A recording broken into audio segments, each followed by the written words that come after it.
Hello and welcome back. You're embellishing your Comfort and Grace cloche or any other structured cloche that you have crocheted. It has a little bit of stability, one that you can put over top of a chemo cap, but you need to choose a flower. Let me tell you how to choose a flower and the different types and what to do with those flowers and how to handle them so that you can securely attach this to the side of your cloche. When you are choosing a flower, you need to look at the back of the flower. Now, this flower, you need to feel it, and it's very coned. And when I applied this exact same flower in a different color, it creates a bump on the back of the hat. So that will be something you'll need to consider if you're donating this to a chemo patient. So it creates a bit of a cone. So that will be on the side of the head. It could create an irritation to a chemo patient. But if you're making it for yourself or for someone and it's just for fun, this still is oversized and you should be able to tolerate that bump. I've sold many hats that have this bump in it, and a lot of folks like that.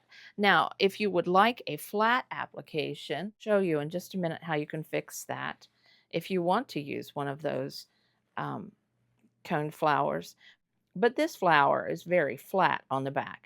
I can just put a piece of felt on the back of this.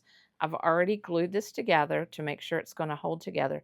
I'm going to put a piece of felt or a piece of sewing fleece on the back of this and then just place that on the hat. Now, if I wanted to, I could like pull out some of the center and then maybe place a breast cancer pin. I've been able to pick those up at Hobby Lobby if you're truly wanting it for a cancer patient, or you can just treat this as is. And I'm just going to make the cap like this. I'll show you how to apply this in the next video. But I want to also share with you how you can take a coned flower, take it off of the stem. Now, when you take it off the stem, put your thumb in the center and your fingers are on the back, and you are grabbing hold of this flower, and you start working to see if you can tear it off, which it's not a good tear, but it looks like that's plastic right there. So let me grab it with my left hand and use some scissors and just snip that off. Actually, I think that was a great big blob of glue. Now, make sure you hold tight to your flower, because this one doesn't seem to be falling apart so quick. But I have had some that I would take off the stem, and once I pulled it off the stem, it went kablooey, and it just totally fell apart. So here's what you do, and you will need to do this with every flower. You're going to need to use your glue gun. I use 2 to 3 glue sticks to do this. I'm really generous. So I'm holding on. I'm making sure I keep a tight grip. Everything is being held, and I pull back the petals. I want to glue inside where the petals are. And I'm really generous with the glue.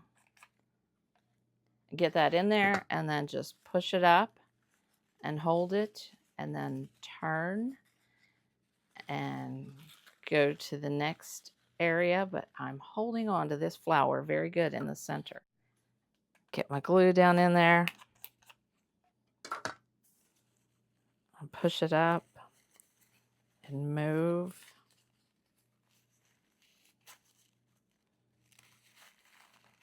And as you can see, sometimes you'll find the plastic piece. You really need to get glue in there. Okay, so you've got the idea. You need to glue your flower together. But I want to show you how you can flatten the back of this, because once you get it all glued together, it's going to be coned, and when you sew it on, it's going to make a coned application in the back. One thing you can do is add some of the leaves to the back. You can just glue it right there. You can add a plume of flowers or a plume of feathers coming out from the back. And if they're kind of thick, like an ostrich plume and maybe a peacock feather or two, and that will help flatten the surface. You can put more leaves than just the one. Then maybe on the opposite side, you can take something like some of these little flowers. Maybe let's separate three. I don't really want to take these off the stem yet. I don't want to lose this little grouping of flowers, but I want to show you how you can. And they don't really match this flower anyway, but you could place 3 flowers sticking out from the back and glue it onto the bottom, but the idea, glue it onto the side at the back. The idea is to create a flat surface.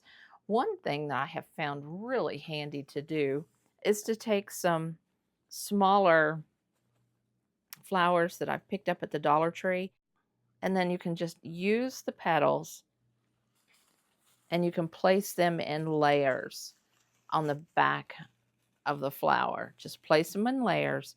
I would do probably 3 right here.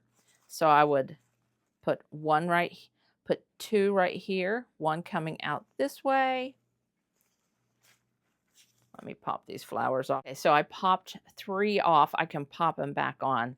Normally I would take all the plastic pieces off and then just glue this how I wanted it to look. And then I would place 2 right here. That gives it some fullness.